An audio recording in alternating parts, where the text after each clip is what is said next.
Hola, ¿qué tal? Buenos días.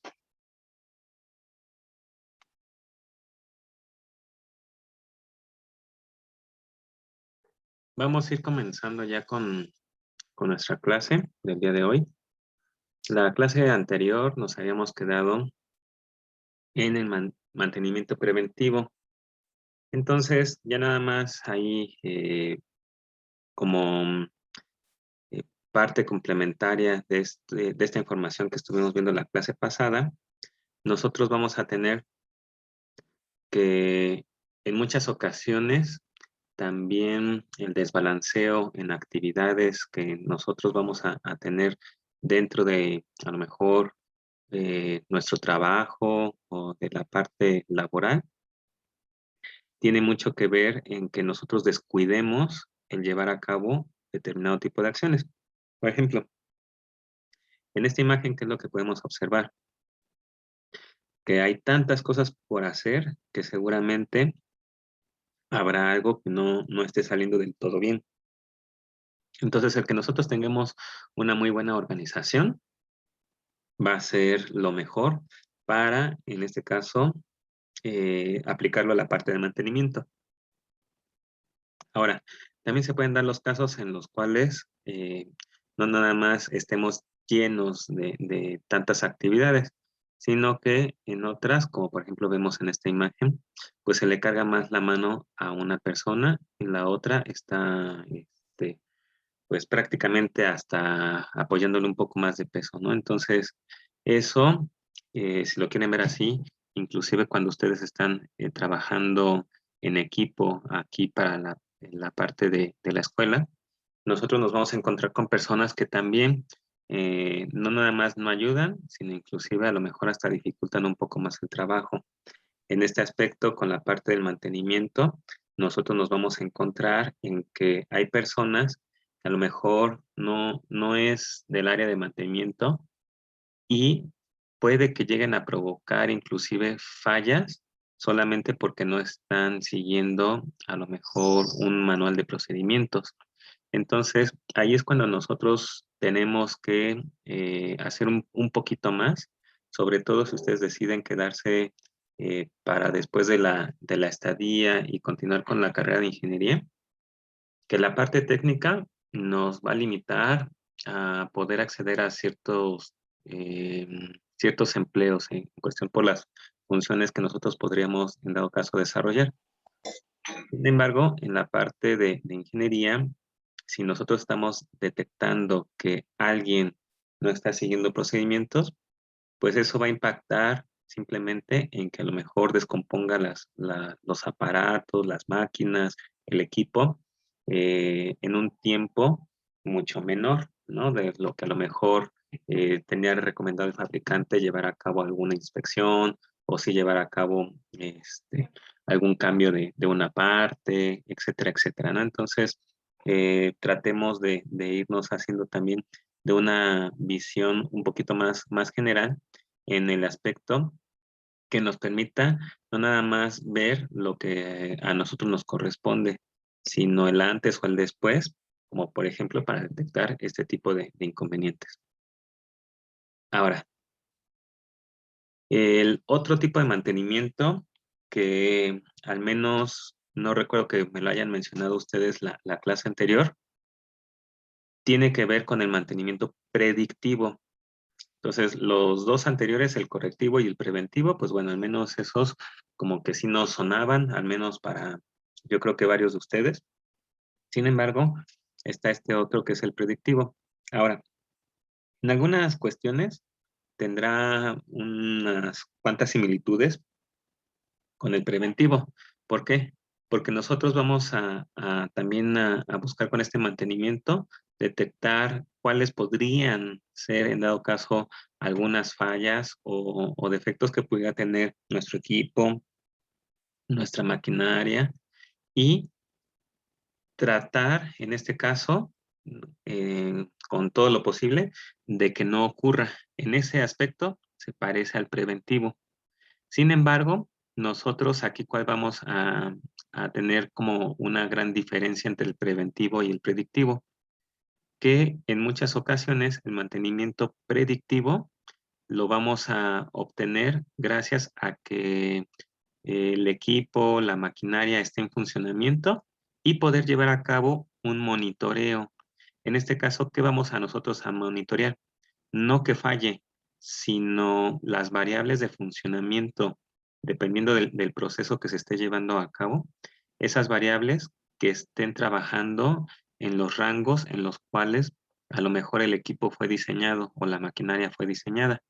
Es decir, no sé si se han fijado que hay varias máquinas que a lo mejor tienen indicadores, por ejemplo, de temperatura o de presiones, y nos dicen a lo mejor hasta en las carátulas o con colores si lo que nosotros estamos llevando a cabo en nuestro procedimiento o nuestro proceso, si realmente está dentro del rango. Es decir, por ejemplo, si algo que estemos midiendo de presión, que esté dentro de ciertos pascales, bares, etcétera, dependiendo de las unidades en las que estemos midiendo, y que si sobrepasa o se acerca a determinadas presiones, no es de que vaya a dejar de funcionar, pero es de que sí existe algún problema o inconveniente que posteriormente va a hacer que falle.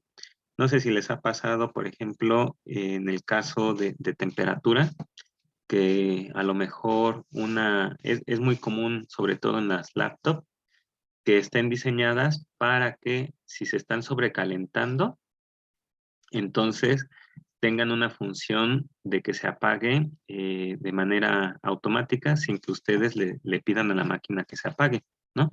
Y esto es precisamente como a manera de protección de algunos de los componentes que tienen a la máquina y que no nada más se pueden ver afectados por las altas temperaturas, sino que realmente se podrían dañar. Hablando en este aspecto, si ustedes inclusive se dan cuenta cuando ya se está sobrecalentando la máquina, hay algunas ocasiones en las que podría parecer que hasta se alenta nuestra computadora, ¿no?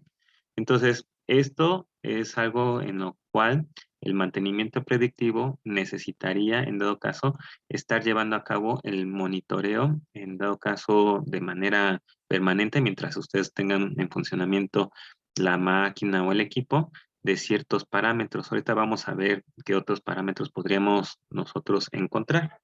Con esto vamos a asegurar que al menos pueda estar trabajando, digamos, de manera eficiente ese equipo o esa máquina, ¿no? Entonces, la idea, al igual que el preventivo, es evitar que nosotros tengamos que reparar algo cuando ya no está funcionando, que es el caso del mantenimiento correctivo.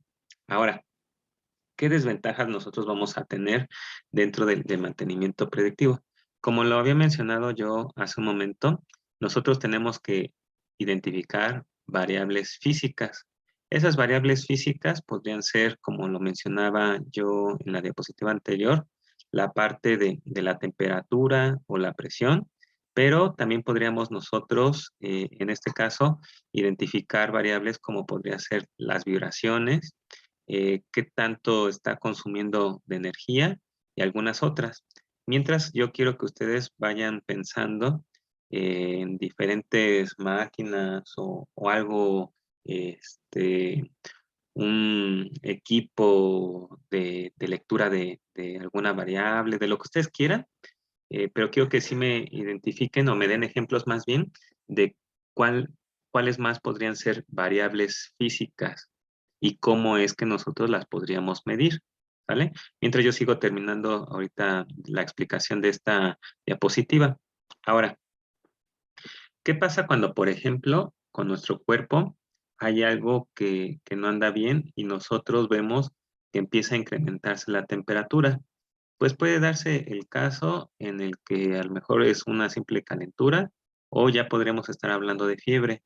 Cuando es tal el cambio de temperatura, aunque sean relativamente pocos grados, de pasar de 36 y cacho a lo mejor a 38, 39, 40, los cambios que nosotros vamos a presentar de manera física en cuestión de cómo reaccionamos son muy notorios, ¿no? Y es que solamente con el hecho de nosotros estar monitoreando la temperatura, en muchas ocasiones podemos a lo mejor saber si hay algo malo con nuestra salud, ¿no? Al igual que con esta analogía, pues va a pasar también con algunas máquinas. Por ejemplo, también hay automóviles, camiones, aeronaves, etcétera, etcétera, que no funcionan bien o podrían dejar de funcionar con un sobrecalentamiento. Y en los tableros podemos ver indicadores cuando todavía se está empezando a sobrecalentar y posteriormente, si no llevamos a cabo ninguna acción, pues lo más seguro es de que deje de funcionar, se pare, ¿vale? Eh, ¿qué, qué representa esto? Pues bueno, que si nosotros tenemos para el mantenimiento predictivo requerimos de estar midiendo esas variables físicas, pues en algunos casos vamos a su vez a requerir de equipo avanzado para poder llevar a cabo esa medición de las variables. En algunas ocasiones, nosotros esos equipos, pues bueno, hablando del tema económico, pues pueden resultar una inversión realmente grande, pero que puede traer una serie de beneficios a largo plazo. ¿Qué beneficios podría haber? Pues que si las máquinas no se van a estar descomponiendo, es decir, no vamos a requerir del mantenimiento correctivo, y únicamente llevar a cabo cierto tipo de acciones como para que las variables puedan regresar a su rango normal de eficiencia, entonces sí vamos a tener inclusive que gastar algo de dinero, pero no vamos a tener que, en la mayoría de los casos, parar la producción de algo. ¿En qué caso sí? Pues a lo mejor en el aspecto de que si estamos detectando que una variable no está dentro del rango, para poder llevar a cabo una solución, podría ser algo rápido tener que parar. De aquí nosotros vamos a mencionar que podría tener este tema relación con algo extra que se maneja mucho en Lean Manufacturing o manufactura esbelta, que tiene que ver con una herramienta que se llama SMED, que en español es el cambio rápido de herramientas. Esta herramienta del SMED lo que nos ayuda es primero a identificar actividades en cuestión de poderlas clasificar en necesarias o en innecesarias. Cuando nosotros identificamos actividades innecesarias, pues únicamente las eliminamos, pero dentro de las necesarias habrá internas y externas. Ahora, ¿cómo se relaciona esto de las actividades necesarias con esto del mantenimiento predictivo? Pues dentro de las actividades necesarias, lo que el SMED nos está diciendo es que nosotros vamos a tener, en este caso, que las internas son todas aquellas actividades que se van a tener que llevar a cabo mientras la máquina o el motor esté parado. Y las externas, que podemos llevar a cabo cierto tipo de actividades, a lo mejor preparativas, mientras la máquina esté en funcionamiento. Voy a poner un ejemplo y a lo mejor con eso les va a quedar un poco más claro esta relación que tiene lo de las actividades internas, digo, necesarias del SMED con lo del mantenimiento predictivo. Cuando ustedes a lo mejor abordan, manejan o son pasajeros dentro de un automóvil y empieza a llover, no es necesario que el conductor pare el motor o deje de conducir únicamente para poder accionar el limpia parabrisas, el cual va a permitir que el conductor tenga nuevamente visibilidad y seguir conduciendo. Pero habrá algunas otras en donde dependiendo de la máquina o la velocidad a la cual se mueva, simplemente sí van a tener que detener, sin parar el motor, pero sí detener la máquina. ¿Cuál podría ser? En los automóviles que son descapotables, convertibles, en algunas ocasiones sí tiene que estar detenido el auto en marcha, pero detenido, y en otras simplemente se tiene que bajar la velocidad. Entonces, hay actividades que en este caso, con respecto a la lluvia, nosotros veríamos como necesarias de llevar a cabo. Sin embargo, en algunas ocasiones tendríamos que detener el movimiento de la máquina únicamente para poder llevar a cabo una acción. Habrá otras en donde sí tengamos que parar nosotros la máquina, como podría ser el caso de llenar nuevamente el tanque con algún combustible. En ese caso, por razones de seguridad, sí se debe de parar el motor, ¿sale? Entonces, así como ahorita yo estoy haciendo esta analogía con la clasificación de las actividades que nos está dando el SMED, pues en algunas ocasiones, cuando detectamos que algunas variables están saliendo de rango, pues nosotros tendríamos que llevar a cabo alguna acción para poder corregir.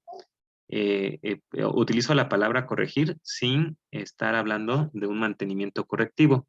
Sin embargo, nosotros a lo mejor tendríamos que parar o disminuir la velocidad o la producción para poder llevar a cabo ese tipo de correcciones, ¿sale? Ahora, ¿qué más vamos a tener? Que si la inversión de esos equipos es a lo mejor cara, sí podríamos, como les decía hace un momento, recuperar parte de la inversión. Lo único es de que también necesitamos a personal que esté muy bien capacitado para que pueda llevar a cabo, en dado caso, el manejo de ese equipo, ¿no? O simplemente el que puedan tener las bases de conocimiento necesarias como para poderlo operar. ¿Por qué? Porque a lo mejor si no tiene esas buenas bases, simplemente tendrá alguna capacitación que le diga cómo es que funciona determinado equipo de medición. Sin embargo, no va a ser suficiente como para que pueda llevar a cabo una buena interpretación de todos los resultados que le está arrojando ese equipo. Es decir, hablemos del caso de las vibraciones. Yo les preguntaría a ustedes, ¿cómo es que nosotros podemos, en dado caso, medir vibraciones de algún equipo?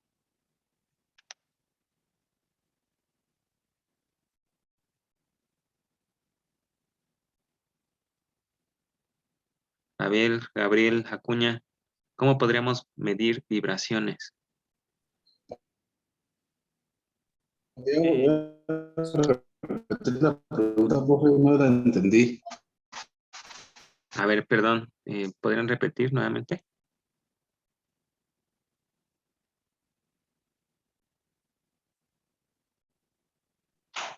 Es que a ¿Y mí no podría me... repetir la pregunta, por favor? Es que no alcancé a entender. Por favor. A ver, primero, Alejandro, como ahorita habló Gabriel al mismo tiempo, Alejandro primero, ¿me podrías decir cuál es o tu comentario?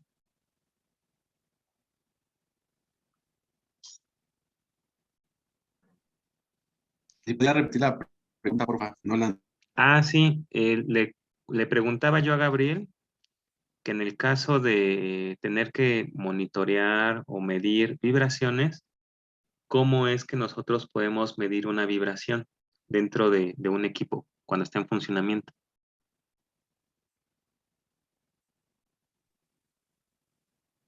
si no me recuerdo, sería como por magnitud, algo así. No sé si estoy muy bien en Ajá, eso. pero ¿magnitudes de qué? Sí, o sea, sí se hace así, pero ¿magnitudes de qué? La verdad, eso no me está quedando muy claro, profe. Ok, tú, por ejemplo, cuando te enfermas de algo y tienes que ir al doctor, ¿qué cosas te mide de variables el doctor? ¿Qué mide en ti? Pues más la temperatura, el, mi peso y me checa luego así que lo de las vías respiratorias y todo eso.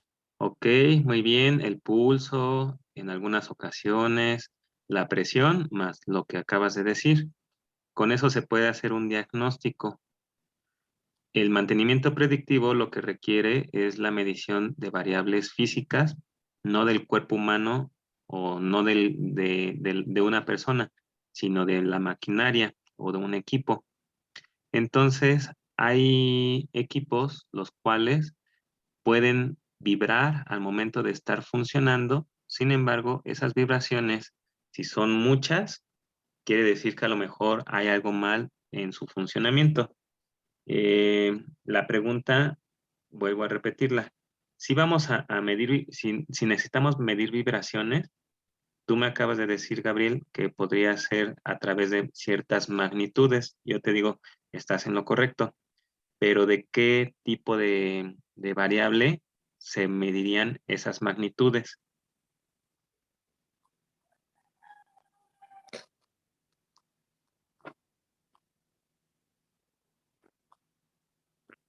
No, pues eso sí desconozco, profe. No te preocupes, ahorita vamos a ver. Jesús, Ariel, ¿tú sabes cómo se mide la vibración?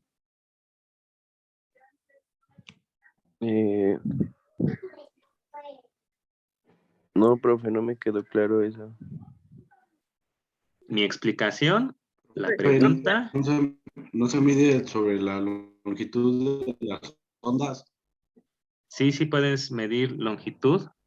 En este caso, por ejemplo, vibraciones la podemos, gracias también, aquí ya estoy viendo tu respuesta, Víctor Manuel. Frecuencias, sí, pueden ser frecuencias. A ver, vamos a ver. Por ejemplo, cuando estamos en un sismo, los edificios pueden vibrar, o las casas, los inmuebles pueden vibrar. Una manera de saber si no va a derrumbarse algún edificio es por tener todavía una cierta libertad para que estos puedan desplazarse y ahí podremos medir longitudes. En el caso, por ejemplo, de rascacielos, los edificios que son muy altos, el, qué tanto desplazamiento es permisible justo hasta el tope de ese rascacielos. Pues en algunos casos puede llegar hasta 1 metro de desplazamiento. Pero ¿qué pasaría si la casa, habitación en donde ustedes se encuentran ahorita, en donde viven, se desplazara 1 metro? Ese rango de desplazamiento, estoy seguro que en la mayoría de nuestras casas es extremadamente grande, el que se mueva 1 metro, ¿no? Lo más seguro es de que se estaría prácticamente derrumbando. Pero nosotros, estoy viendo aquí con un osciloscopio, nosotros también podemos medir vibraciones a través de acelerómetros, ese podría ser. Podemos hacerlo de manera indirecta a través también de medir velocidades. Entonces, nosotros, esto que les acabo ahorita yo de poner de ejemplo, me sirve como para reafirmar lo que les decía. Necesitamos medios o técnicos avanzados y en ese aspecto no nada más por la parte del equipo, sino en algunas ocasiones cuando esas variables no las podemos medir directamente, entonces necesitamos llevar a cabo una serie de operaciones o una serie de análisis e interpretación de la información, lo cual también es una inversión, en este caso, del tipo de personal que lo puede llevar a cabo. Es decir, si ustedes en la carrera no ven ninguna materia que esté relacionado a las vibraciones mecánicas, a lo mejor les van a decir, mira, toma este aparatito y entonces ponte a medir vibraciones. Por ejemplo, hay varios celulares los cuales ustedes pueden descargar aplicaciones precisamente como para medir vibraciones. Por ejemplo, hay uno que ahorita ya no me acuerdo, pero era algo así como acelerómetro, en el cual nosotros lo descargamos en el celular, pero esa aplicación no sirve con cualquier celular. Generalmente es con los de gama media hacia la alta, los cuales requieren también del giroscopio. ¿Qué era del giroscopio? No. Y ahorita se me fue. Bueno, de un equipo especial dentro del celular, lo cual generalmente los de gama baja, si lo tienen, no es tan preciso, pero finalmente nosotros podemos medir vibraciones. Pero lo que nosotros vamos a estar en algunas de las funciones que tiene ese acelerómetro es precisamente midiendo aceleración en X, Y, Z. Si no sabemos, por ejemplo, o no teníamos conocimiento alguno de vibraciones mecánicas, no sabríamos dentro de qué rango realmente podrían realmente estar trabajando bien determinadas máquinas. Entonces, eso también involucra conocimientos previos, no nada más de la capacitación del manejo de un equipo, porque a lo mejor los que sí descarguen la aplicación de los acelerómetros podrán decir, ah, bueno, pues ya la aprendí, le doy en comenzar y pues ya empieza a tomar lecturas, ¿no? Sin embargo, pues bueno, imagínense que eso hubiera sido la capacitación.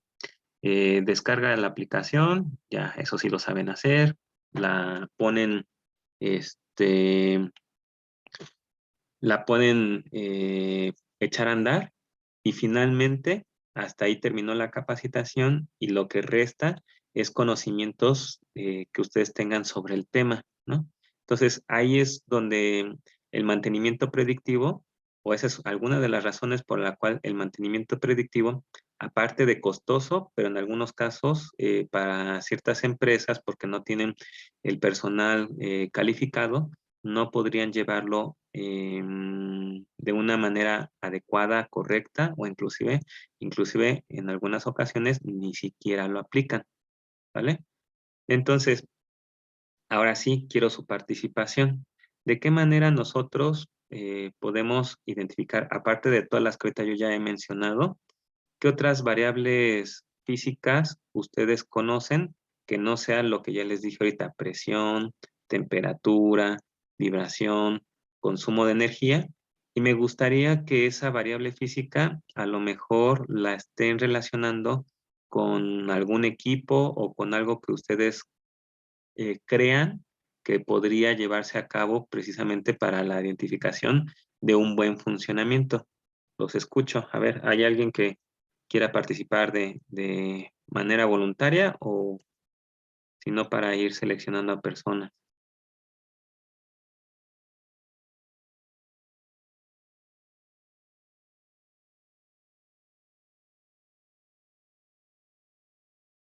A ver, Francisco Briceño.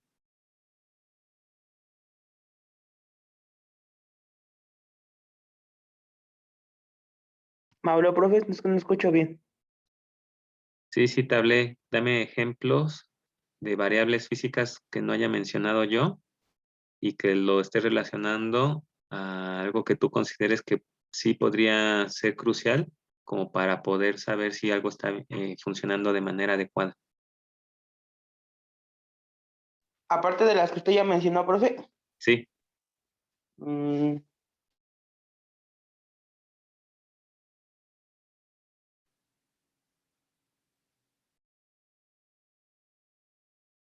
aparte de Francisco Briceño, Gómez Hernández David, también para que vayas seleccionando algún ejemplo. Edith Robles, también para que vayas buscando algún ejemplo que me puedas dar.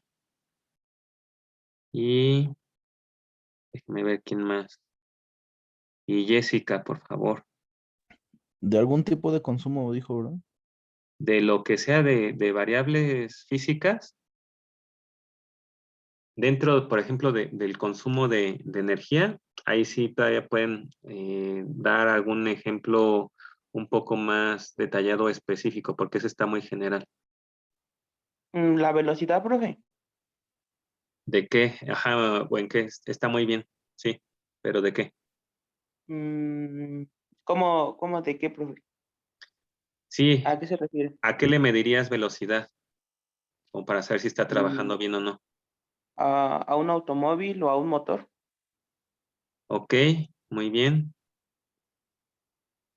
Sí, cuando simplemente el ralentí, que para que estén encendidos los autos sin necesidad de estar pisando el pedal del acelerador y que algo ya está a destiempo en una máquina, entonces quiere decir que si nosotros estamos monitoreando y vemos las RPMs en el tablero, eh, en este caso, pues podría ser que ya esté a punto de fallar, ¿no? Y que a lo mejor ese automóvil si se pare por sí solo, sin que nosotros le accionemos alguna otra, por ejemplo, de dejar de pisar el acelerador o quitarle la llave, etcétera, etcétera.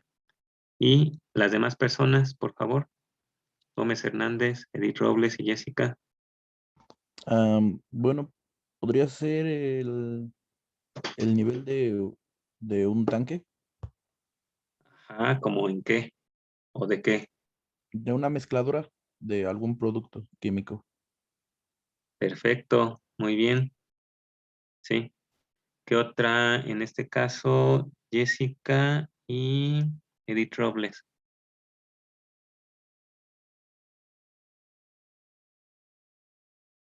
El tiempo, profe. Ajá, muy bien, ¿en qué? Dame un ejemplo. Se podría como decir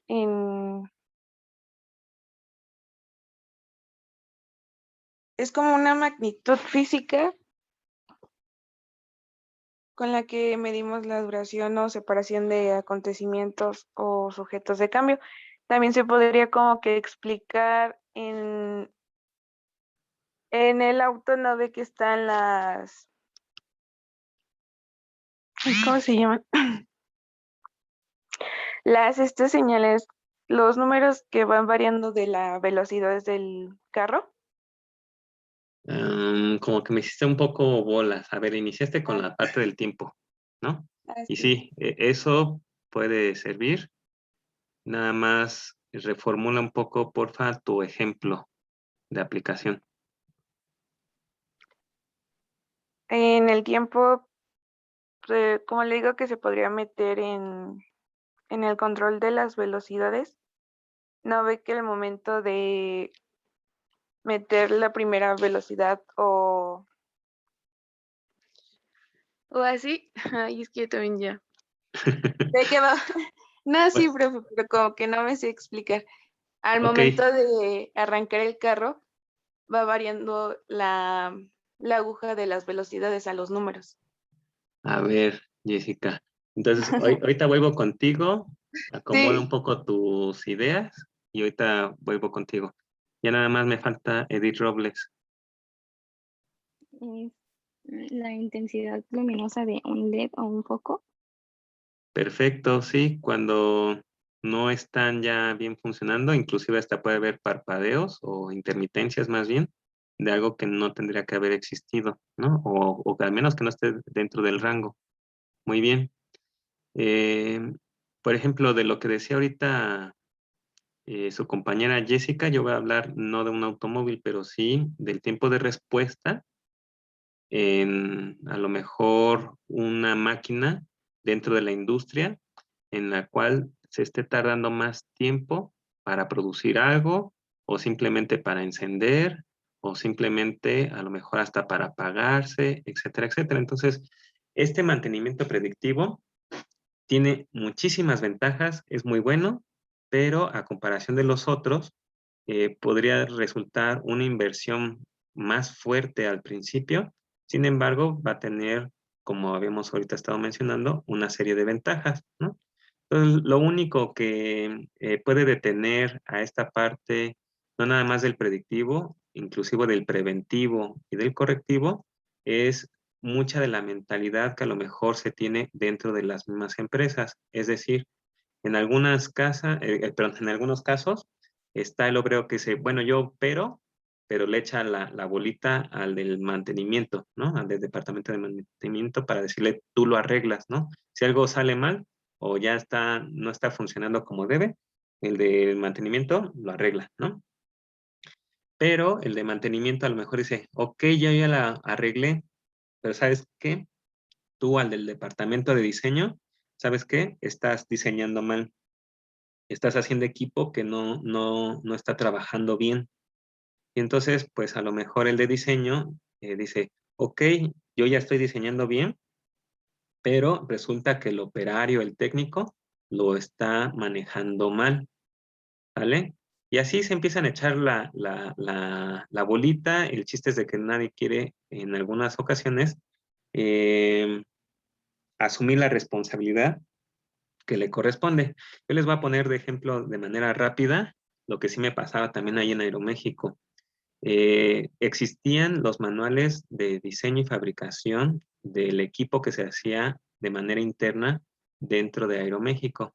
Sin embargo, en algunas ocasiones lo que nosotros detectábamos en el área en la cual yo trabajaba era que los técnicos, cuando nosotros lo íbamos a visitar previo para poder diseñar algo, teníamos que estarles preguntando, oye, a ver, ¿tú cómo llevas a cabo o cómo llevarías a cabo este procedimiento, ¿no? Si es que no contábamos con el equipo. Y entonces, con la información de los requerimientos y necesidades que tenía el técnico, nosotros teníamos que empezar parte del diseño y la otra era a lo mejor midiendo algunas dimensiones dentro de la máquina, en donde a lo mejor iba a estar operando ese equipo de fabricación interna, o simplemente viendo cómo iba a llevarse a cabo la interacción con ciertos otros componentes. Y entonces con toda esa información, pues bueno, ya se podía hacer el diseño. Pero cuando nosotros bajábamos a nivel de piso donde estaban los técnicos, finalmente lo que siempre detectábamos es de que los técnicos, según ya se habían aprendido de memoria el procedimiento, y finalmente lo hacían mal. Entonces, cuando no funcionaba algo, eso sí pasaba, echaban la culpa al departamento en donde estábamos nosotros, porque decían que no servía a lo mejor cierto equipo, ¿no? Entonces, eso es algo muy común. Ahora, la siguiente clase vamos a empezar con lo del mantenimiento productivo total, que este no lo aplica muchas empresas precisamente por el desconocimiento y por todo lo que requiere llevarlo a cabo. En un momento más yo les voy a poner y dar de alta una actividad que tiene que ver con el ejemplo que yo les estaba pidiendo. Tenemos que ver una máquina, qué tanto realmente nosotros le podríamos estar midiendo para saber si realmente está trabajando de manera adecuada. En un automóvil, que espero que no sea el caso que ustedes pongan en el trabajo, nosotros podemos estar monitoreando muchísimas cosas. Por ejemplo, cuando tienen un alto consumo de combustible, puede ser por muchas razones. Una de las cuales es, por ejemplo, que tengan los neumáticos con una baja presión, que a lo mejor esté sucio o no hayan dado precisamente mantenimiento o servicios al automóvil, al camión, la camioneta, lo que ustedes estén haciendo, la medición. Sin embargo, nosotros podríamos detectar que, por ejemplo, cuando no le cambian el aceite puede transportar mucho del material que se va desgastando dentro de las piezas que tienen movimiento y fricción o contacto entre sí, y que finalmente eso puede impedir que realmente se estén lubricando bien y que hasta inclusive puedan empezar a desgastar más rápido otras piezas. Hay ocasiones en que a lo mejor el sistema de enfriamiento también no está trabajando de manera adecuada. Esto puede impactar en que se esté sobrecalentando, y al momento de que se sobrecalienta equipos, generalmente varias variables cambian. El lubricante o aceite, por ejemplo, cambia su viscosidad cuando ya son temperaturas muy altas, ¿no? Y entonces esto puede que no esté trabajando dentro de los rangos que a lo mejor sí se requieren. Y así puede haber otras tantas cosas, ¿no? Entonces, ese trabajo ustedes se van a encargar de buscar ejemplos reales en los cuales nosotros tengamos que hacer el monitoreo de esas variables. Tendrán que identificar cuáles son esas variables, qué equipos existen y finalmente cómo es que se lleva a cabo, en dado caso, la búsqueda de esos equipos, es decir, hasta dar marcas, si es posible dar costos, etcétera, etcétera. Entonces, en un momentito más les doy esa actividad, la tendrán que acabar el día de hoy y entregarla el día de hoy en lo que termina la clase. Ya se nos acaba ahorita el tiempo, es la única actividad porque yo voy a tener que entrar a una junta de aquí de la UTBT, ¿vale? Muchas gracias por su atención y entonces en un momento les doy de alta esa actividad. Cuídense. Hasta luego, profe. Hasta luego. Hasta luego, profe. Bye. Hasta luego, profe. Bye, bye.